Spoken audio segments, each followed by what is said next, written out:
তোমরা হয়তো দেখেই বুঝতে পারছো আমি কি রান্না করব। চিংড়ি মাছই রান্না করব, কিন্তু একটু অন্য রকমভাবে।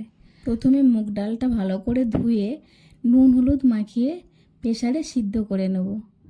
এবার চিংড়ির মধ্যে নুন হলুদ মাখিয়ে কড়াইতে বেশ কিছুটা সর্ষের তেল গরম করে চিংড়িগুলো দিয়ে দুটো পিঠ ভেজে তুলে নেব। ওই একই তেলের মধ্যে গোটা জিরে, শুকনো লঙ্কা, তেজপাতা, আদা, কাঁচা লঙ্কা বাটা দিয়ে একটু ভেজে নেব। ভেজে রাখা চিংড়ি মাছ দিয়ে একটু ভেজে নেব। জিরে গুঁড়ো, নুন, হলুদ আর স্বাদ মতো একটু চিনি দিয়ে আবারও ভালো করে চিংড়িটা ভেজে নেব। সিদ্ধ করে রাখা মুগ ডাল দিয়ে 2 মিনিট ফুটিয়ে নেব। নামানোর আগে ওপর দিয়ে একটু ঘি ছড়িয়ে নামিয়ে নেব। গরম গরম পরিবেশন করো।